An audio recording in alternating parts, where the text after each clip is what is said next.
Go ahead and start with introductions. My name is John Bach, and I am the manager of volunteer programs here at the MFA. I've been in the museum sector for 17 years, 11 of which have been at the Museum of Fine Arts Boston. I started in security at the Metropolitan Museum of New York, then moved to Boston where I transitioned from security into member and visitor services. And I've been in my current role as manager of volunteer programs for a little over a year, and I absolutely love it, and I'm absolutely thrilled that you can be here today for this information session to learn more about volunteering at the MFA and more about the role of being a visitor information specialist. So we're really, really thrilled to have you here to talk about that. In my role, I work with all volunteer programs. So in addition to working with our visitor information specialist community, I also work with our floral design volunteers, with our access guide volunteers, our school group guides, our gallery guides, our gallery cleaners, our departmental volunteers. So my role is really to provide a holistic network of support to all of our volunteer communities to make sure they have all of the training, resources, policy, procedure, kind of administrative nuts and bolts that they need to succeed in their roles. So I love my job. I love being at the MFA. When I am not here at the MFA, I'm probably at another museum. So I'm an avid museum goer. Anytime I go to a new city, that's the first place I go. I love artwork and I really love engaging with our visitors. So I'll pass it over to Linton. Oh, Linton, you're on mute. Sorry, you'd think I would have learned by now. But hello, everybody. Thanks for the intro, John. I'm Linton Young, manager of the visitor experience, and I work with Zach McHale, whose picture you can see, but he's not with us today. But Zach and I manage about 80 volunteers at this moment who work as visitor information specialists, which is to say they help people have the best visit they can. And we'll be talking a little bit about the visitor experience coming up. I've had about 14 years here at the MFA. I came from a sales and marketing background, so it was a little bit of a career zigzag for me. But like John, I really enjoy the environment here. It's a great place to be, keep your mind fresh and alert, and it's just a beautiful place that changes all the time. I think you're going to enjoy spending time here. Thanks, Linton. And now just to talk a little bit about MFA volunteers and who we are. So just to give you a perspective on the community, we have over 300 volunteers in an active role right now, which means they have a role that requires a regular level of commitment and active engagement at the museum.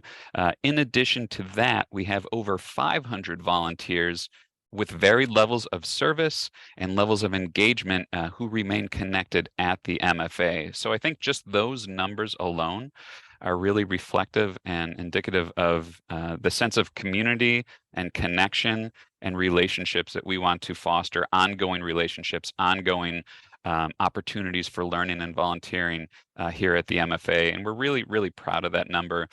We have volunteers who have been here for 30 40 years, even in some cases. We have volunteers who serve in multiple different capacities, in a number of different roles as visitor information specialists, as gallery guides, as access guides. So we're a pretty robust and vibrant community of volunteers.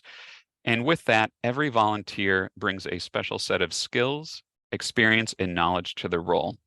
So whether you are only here on maybe kind of a limited or occasional basis, let's say you're a retired volunteer, and you only participate maybe 3 or 4 times a year, assembling art kits or volunteering for a special event at the museum, or you have that regular level of commitment here at the museum where you're here for 3 shifts per month in the visitor information role or as a guide.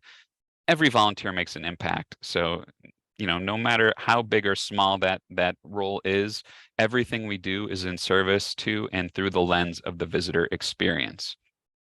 The MFA volunteer communities and truly thrive when we collaborate and engage with one another as well. So I think you'll find, as we start to talk about this role in particular, it takes a village to really deliver on our promise to the visitor experience, and volunteers work together to achieve that. So You might find yourself behind the information desk with two other volunteers who have a completely, different background, a different career, different interests, different skill sets, different knowledge of the museum, and we work together to inform and support the visitor experience. And we also cultivate a culture of belonging and inclusion.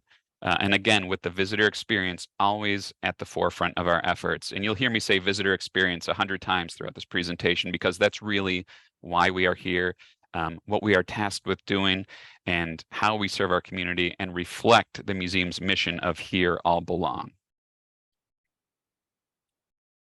So why volunteer at the MFA? Well, I think because it's awesome. I think it's one of the greatest places that you could volunteer, not only in Boston, but anywhere. I think it truly is a special place. And if you've ever been here before, or if you're a member, or you've had an opportunity to spend time here at the museum, I hope you feel the same way, or just get that sense, that vibe when you're here at the museum and you see our volunteers engaging. And again, it's to enhance the visitor experience. In addition to that, it's fun, it's rewarding, and it's engaging. I mean, this is a really exciting and dynamic environment to be a part of. Exhibitions are constantly changing. There's new programs, there are special events and cultural celebrations. There's really never, ever a dull moment at the museum. So it's really, really an electric place to be, and a fun place to be. In addition to just having that kind of feeling and that rewarding experience, volunteers receive invitations to enrichment events and opportunities for role-specific continuing education. So when I say enrichment event, we might have an author of a book come in. Recently, we had Dr. Peter Manuelian, who is a professor of Egyptology, come in and speak to our volunteers about his book on Egyptology and the collection at the museum, which was a really, really fascinating presentation. And then following that, we had an opportunity to socialize and have refreshments together and mix in our communities. So those kind of events pop up throughout the year, and also continuing education to help you succeed in your role. As a volunteer, you're also subscribed to the MFA Volunteer Newsletter, which is issued every Friday, and that keeps you up to date on volunteer policy and procedures, volunteer news, different volunteer opportunities, those kind of enrichment events that I was just talking about. There's some fun games in there as well, and opportunities for volunteers to share their own personal experiences. So those are great additional resources that will help you in your volunteer role. And the friendship. I think this is one of the greatest parts of volunteering anywhere, not just here at the museum, but the relationships and the friendships that you build and foster over the years, and the connections you make are so valuable and really part of that rewarding experience. And then there's the perks. There's the benefits and the perks of being a volunteer. You get discounts on MFA dining, shopping, and public programs. When you're here for your role, your parking is free if you drive to the museum. And you also receive admission to select Greater Boston cultural institutions, and in some cases beyond that as well. I remember traveling to the Louvre in Paris, and I had my MFA ID, and that gave me free admission into the museum. So kind of a nice benefit of being a part of the MFA community as a volunteer. So to talk a little bit about orientation and training that all volunteers receive. So no matter what role you participate in, all volunteers have this holistic baseline training to make sure they have the tools they need, the knowledge they need, and the orientation and onboarding they need to succeed in their role and to get started. So all MFA volunteers are required to attend orientation and receive training in accessibility at the MFA. Everything we do here, when you think about the visitor experience, everything we do is also through the lens of accessibility and inclusion. So making sure that we are reaching to and catering to and making sure that our museum is inviting and welcoming and creating a sense of belonging to all visitors. Having general knowledge of the museum and the visitor experience, as you can imagine, is especially critical to this role as a visitor information specialist. So keeping up to date with that general museum knowledge, where restrooms are, where the nearest water fountain is, what exhibitions are currently on view, what's the best way to get from gallery A to gallery B. That is all part of delivering that visitor experience. Also, inclusion, diversity, equity, and accessibility. We have ongoing training initiatives to make sure that we are delivering on our promise to our communities that here all belong, and that what we are doing internally is a reflection of how we welcome our visitors externally into being an inclusive and welcoming institution. And also security, policy, and procedure, also a very, very important component um, in any institution. So you would know what to do in the event of an emergency, if you had to evacuate the museum, if there was an active threat situation, if you were in a gallery and you witnessed an interaction that required some kind of intervention or reporting, you will have that baseline knowledge through your orientation. In addition to that, of course, role-specific training, in this case, role-specific to being a visitor information specialist. So before we get into that content and I hand it over to Linton, I just want to talk a little bit about some general volunteering FAQs.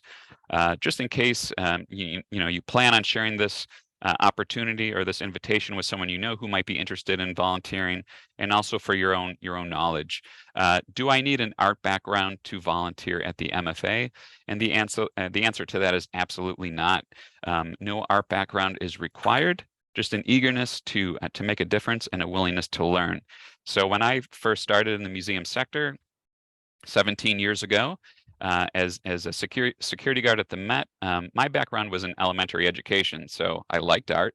I didn't know a lot about it, but I knew I liked it, and I immersed myself in that role, and it became my career. It became my kind of my college in art, just being there and absorbing that knowledge. So all we ask is that you have that eagerness and willingness to learn, and I think you will love the role and really excel in it. Can I volunteer in multiple roles?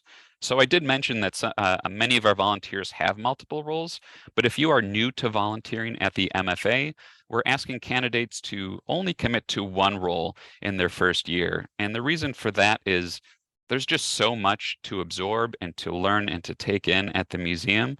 To gauge and get a feeling for what that sense of commitment is for this particular role. So we ask that in year one, you just stay committed to that one role, but you keep your eyes and ears open. You learn about all the museum has to offer. You learn about the other volunteer roles.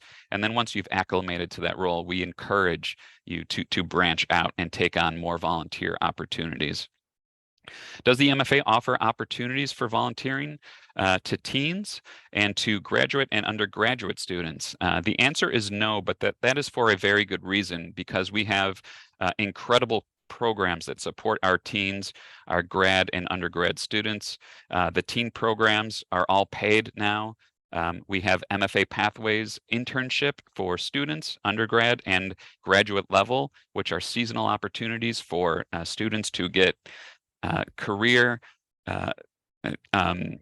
chances to be here at the museum, to learn about the field that they're participating in, and these are all paid opportunities. Additionally, we also have the MFA Ambassador Program, which supports students who are federal work study eligible to participate in visitor experience related employment opportunities. So while we don't offer volunteer opportunities, in the spirit of equity, we do offer these great options for students and teens to have paid opportunities at the museum. And with that, I'm going to turn the mic over to Linton, who will tell you a little bit about the Visitor Information Specialist role.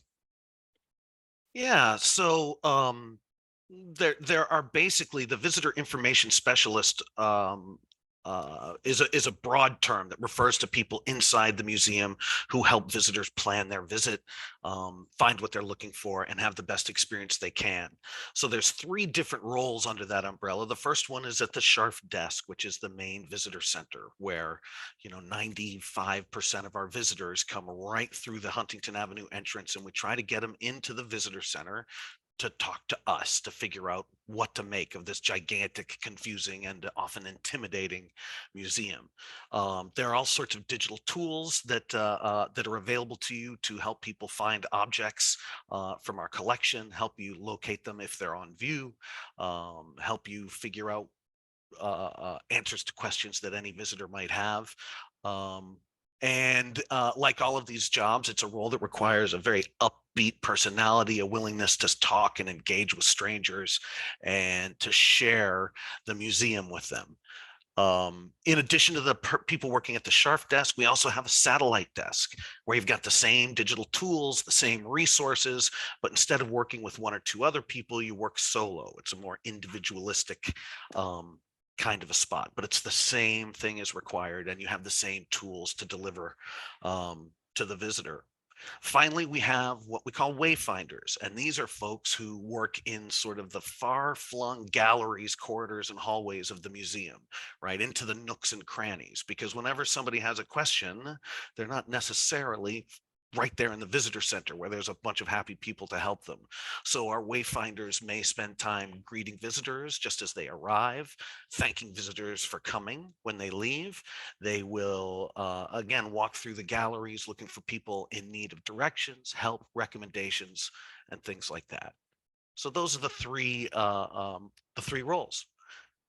John, let's continue here. Just to talk a little bit about the way the timing of our shifts go. Every day that we're open, which is every day except Tuesday, we have a shift from 9:45 in the morning till 1 p.m. and a shift from 12:45 in the afternoon until 4 p.m. On Thursdays and Fridays, when the museum is open till 10, we also have a 4 to 6:30 shift and a 6:30 to 9 shift. Most of the shifts that will be available to you at this time are those wayfinding shifts I was talking about. And I should mention that that's a role that does require you to be on your feet for much of the time. It does require being comfortable with walking and spending time on your feet. Okay.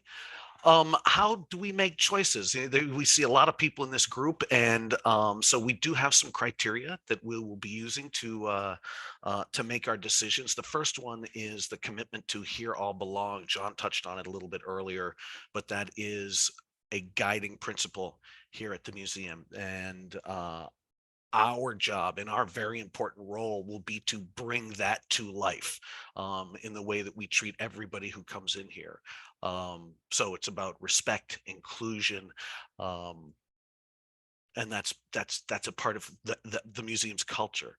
John also mentioned continuing education, right? And you know what, you're going to be, if you're going to be in these halls, you're going to pick things up. Just the fact that you're here means that you will be sort of participating in continuing education on an ongoing basis. We do ask for a full year's commitment, which means if you travel for 2 or 3 months out of the year, or you go to Florida maybe in the winter time, unfortunately, we don't have a seasonal role for these positions. So we do ask for a 1 year commitment. And we also ask everybody to work 3 volunteer shifts per month. So that's the time commitment. 1 full year and 3 shifts per month. I mentioned already the comfort level engaging with visitors, staff, other volunteers, people from around the world, a friendly, approachable attitude.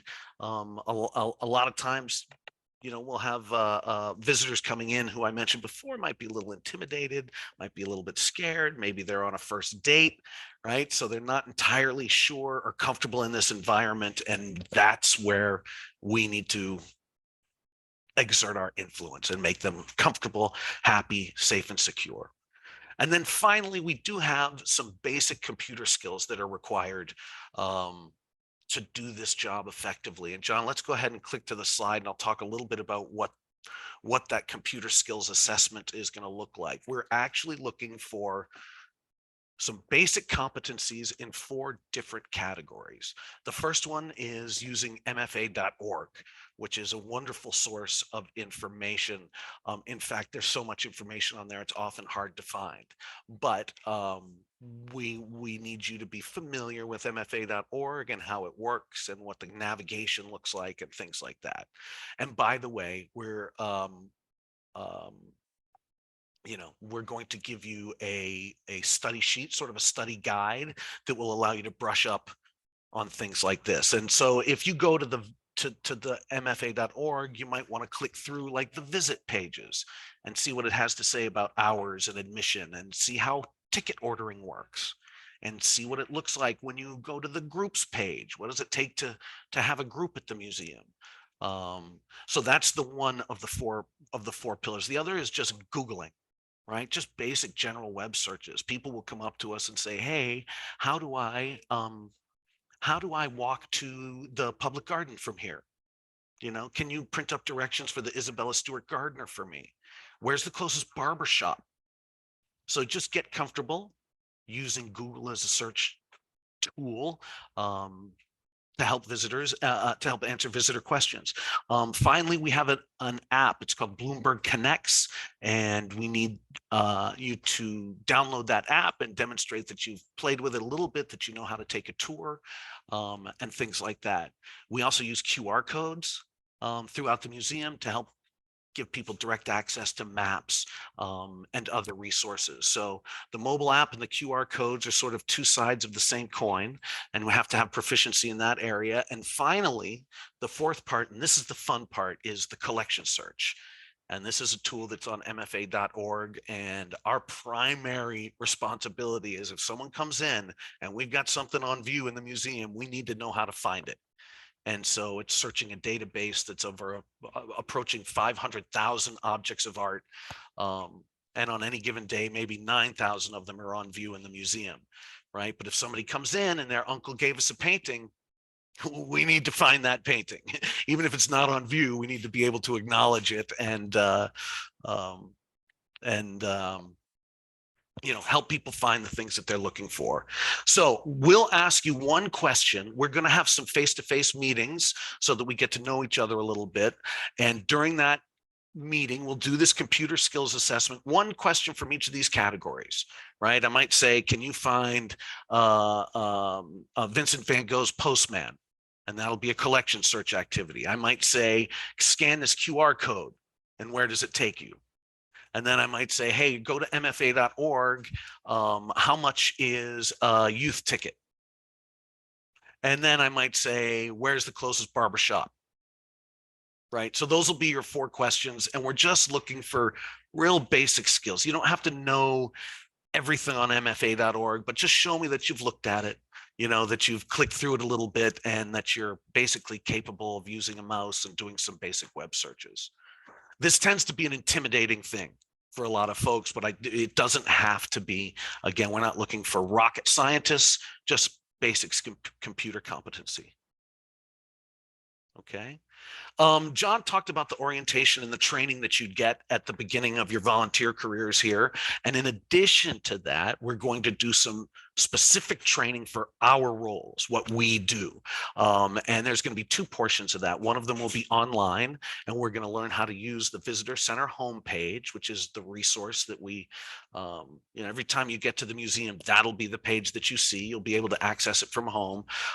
There's all kinds of digital tools on there, and we're going to spend a couple of hours one night in a Zoom meeting, much like this one.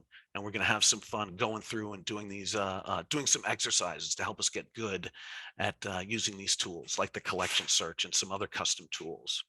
Then we're going to come into the museum and we're going to do some more training about wayfinding. We're going to get you out in the galleries. We're going to have you doing scavenger hunts, role-playing activities. We'll do wayfinding and direction activities. It's really a spirited, fun night. We'll get to know each other pretty well. And at various times during these 2 trainings, we'll be talking about all the policies and procedures and things like that. How does lost and found work?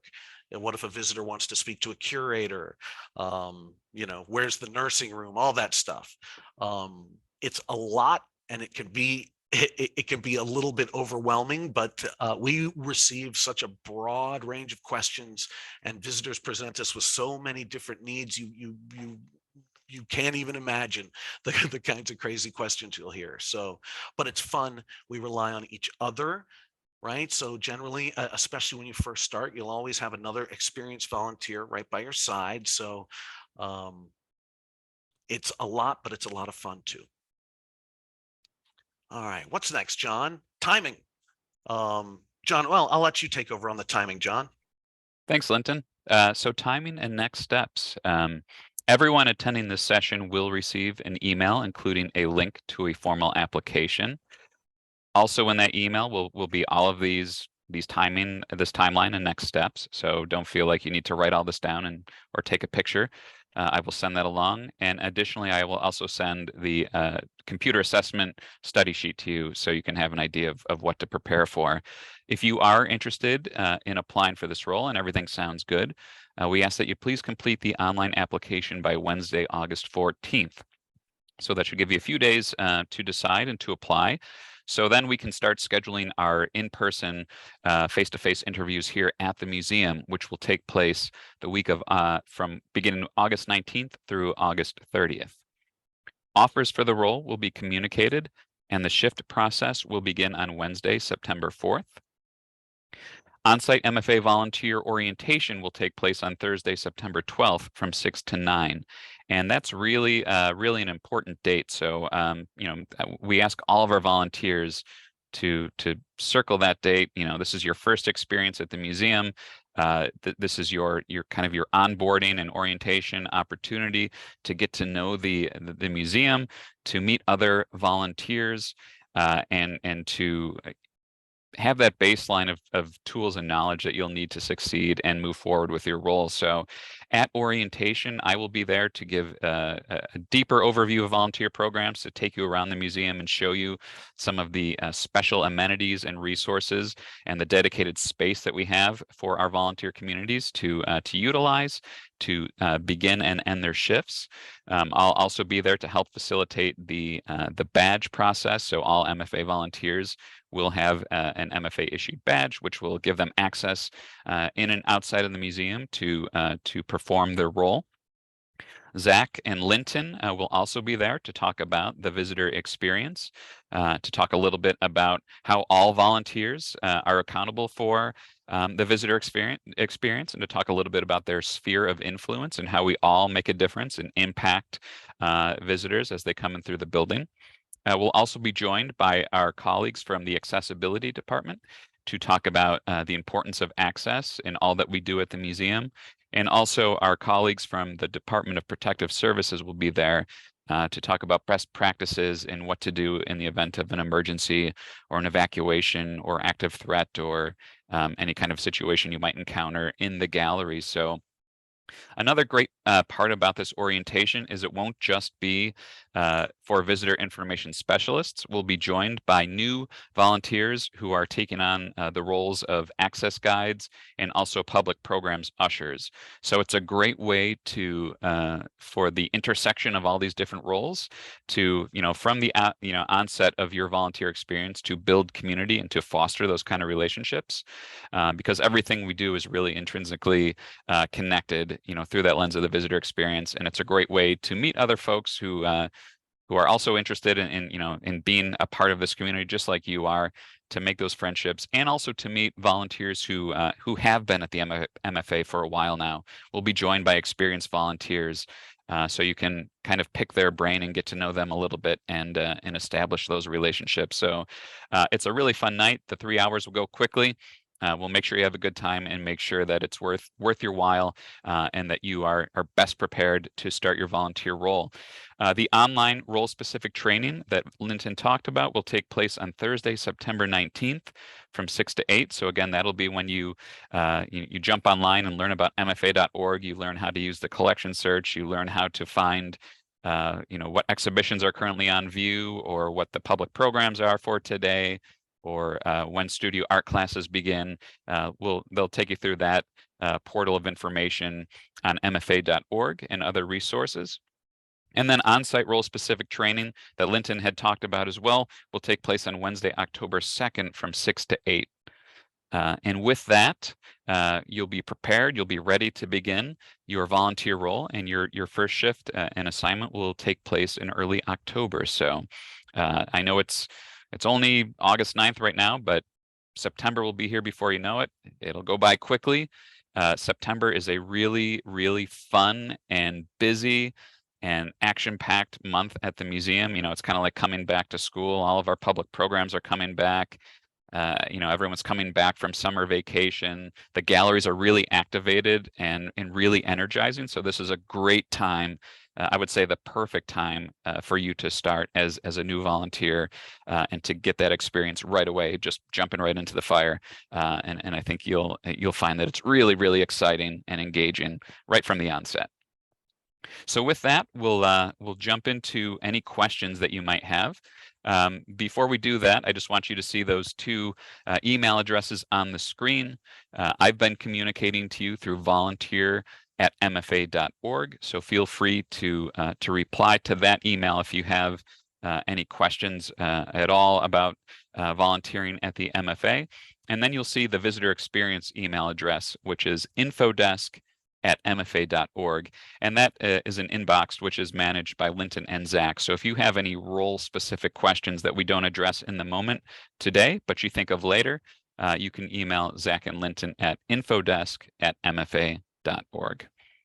So I'm going to stop my share screen here so we can see each other, and we'll open up the room for questions. So feel free to raise your hand or unmute yourself and ask away. Yes, Renee. Yes, just to make sure that I understand going through the slides, that you require basically 9 hours a month as a commitment. Is that correct? 3 shifts at what, 3 hours each? Is that 3 correct? hours 3 hours and 15 minutes, roughly. Okay. Yeah. Just So wanted to you're be right, clear. between 9 and 10 hours a month. Okay, great, thank you. Sure. Hi, I'm Serena. Nice to meet everyone. Hi, Serena. Adding on to the question about timing, 10 hours a month, do you have to do that like once every week, or can you stagger them 10 hours like 2 weeks, within 2 weeks, or within 1 week? Does that make sense, or do you have to come in like a weekly basis? No, Serena, that's a great question, and we are pretty flexible about how you get those 3 shifts.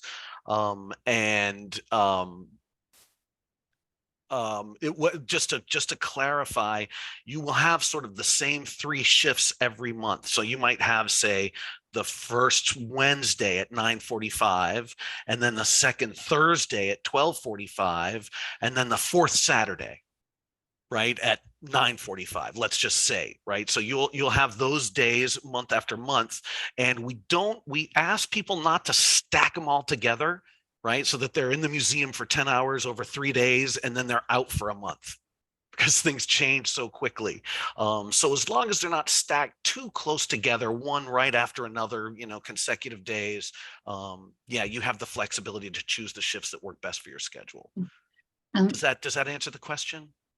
Yes, perfect. Okay, great, Thank great. you. Linda, sorry, I cut you off. I have a question about the face-to-face meetings that Yeah. will take place from August 19th to August 30th. Can those be on Zoom? Because we're going to be away. If you have a situation where you're going to be away, we can absolutely accommodate you, Joanna. We'll take care of that when we go into the scheduling process. Okay, We prefer to meet face to face, but of course, we can make some accommodations. I Thank have you. a quick question. Sure. Carmen Duarte, thank you for the informative session and for the enthusiasm that you've all brought forward. Just curious, how many volunteer slots are you hoping to populate with this recruiting cycle?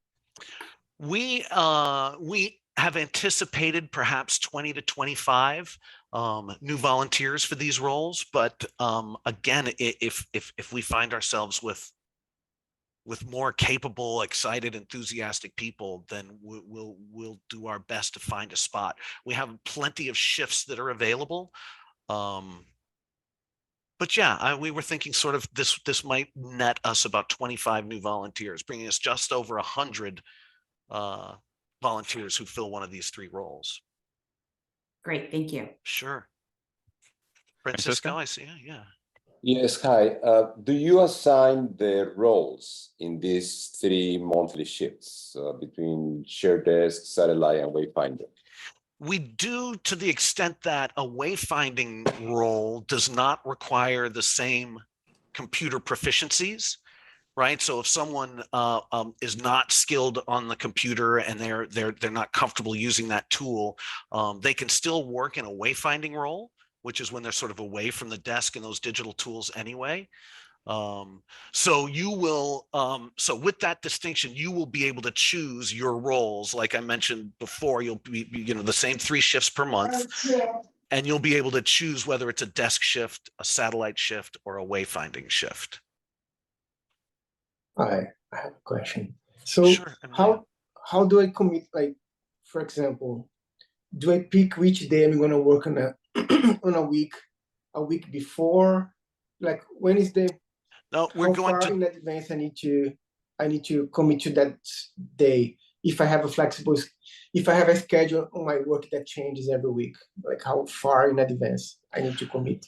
so it is a repeating schedule every month, right? So you don't have to sort of pick your days, in the week or 2 leading up to it. That's the way that the infrastructure is set up so that we get all the coverage we need. So what you'll do is at the beginning of this process, after our face-to-face meetings, we'll go through the shift selection process where Okay. you'll be able to choose your shifts, and then you can stick with them month after month. Now, of course, if something comes up, right, doctor's appointment, weekend in the Hamptons, whatever it might be, we can make accommodations and you can swap shifts and things like that. There's a procedure for all of that. And I think maybe I'll take this moment, Emilio, and everybody to sort of explain to you the shift selection process. We've got a bunch of shifts that are open, and we're going to give you a list of them. And we're going to ask you to choose the 5 or 6 shifts that work best for your schedule. Okay, and then we will randomize the list and go picking through in the order of that random order. Everybody will get their chance to pick a shift. So that's how the process will work. More detailed explanations will come. But it's a little bit confusing, that area. Does anybody have any more questions about the weird scheduling and shifts? Okay, great. Linda, did I see you might have had another question? No, I'm all set. Thank you. Okay. Okay. Any other questions about the role or about volunteering in general? Hi, it's Serena again. I'm sorry, I have another question. Sure. Looking at the timeline, it says the applications for the volunteering is due next Wednesday, the 14th. I have signed up for another info session for the public programs usher, which is the 16th, that info session. I want more information maybe on both of them to kind of decide which one I want to apply for. So do I need to submit 2 separate applications? Am I thinking that right? After that info session for No. both months and that? That's a great question, and I meant to mention that earlier in the info session, so I'm glad you brought that up, Serena. The answer is no, you won't have to submit an application twice, and you won't have to submit it by the 14th if you plan on attending the Public Programs Usher information session next week. So the application will remain live beyond the 14th. It's more for if this is the role that you really want to pursue, we encourage you to have that, to meet that deadline so we can start to schedule those in-person meetings. But if you still plan on attending that session, by all means, please take your time to attend that session and to inform your decision about how you want to move forward with the roles you want to apply to. I'll also mention that I know some of you may have attended the Access Guide information session that we had a week ago. On the application, you will see when the first thing when you start it, it will say select the roles that you are applying for. So it'll say Access Guide, it will say Visitor Information Specialist, and next week we'll add the Public Programs Usher description on there as well to select that box. So select all that apply means if you're still unsure about which role you want to apply for at this point after attending the info sessions, you're welcome to check all those boxes. You only have to fill out one application. So if you check all those boxes, that means you're going to have 3 different, or 2 different in-person meetings. If you're here for the Visitor Information Specialist role, you'll meet with Linton. If you're still interested in learning more about the Access role, you'll meet with Jessica and Ronit. But ultimately, you will be faced with that decision. So if you're offered both roles, you'll have to choose between one or the other. So we do want to kind of stay firm in that one role commitment for your first year. But you are certainly welcome to have those, schedule those in-person meetings for multiple roles if you're still undecided after, attending all the information sessions. But just one application form is all it takes. We don't want you to have to be, redundant and, filling out the same thing more than once. Does that make sense? Does that answer your question, Serena? Absolutely. So I'll just hold off and filling out the application until after the 16th then. Correct. After Yeah. Sounds good. Yeah. Thank you. Sean. Hi, I had signed up for the Access Guide information session, but I wasn't able to attend. I had an emergency come up unexpectedly. Where can I see that recorded Zoom? Yeah, I'll be happy to share that with you following the session. So I will, I'll send that your way. Great, thank you. You're welcome. Renee. Yeah, I have the same question. So if you could send it to me as well, because I was interested but couldn't attend that. All right, I'd be happy to. Thank you. Me as well, please. Sorry. This is Serena. Thank you. Sure.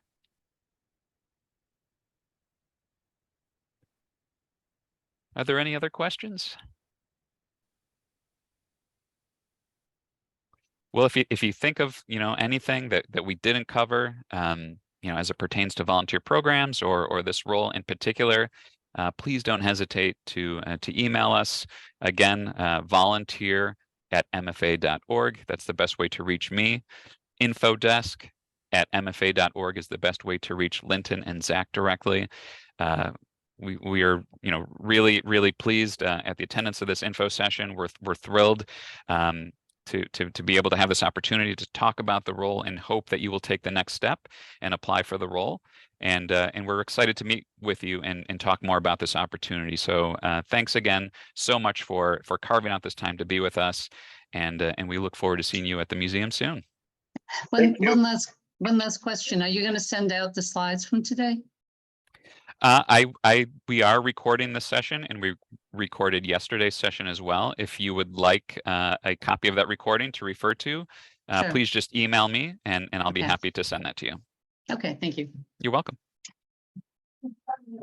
All right. Thanks, everybody. Thanks, John. Have a Thank you. great day. Thank you.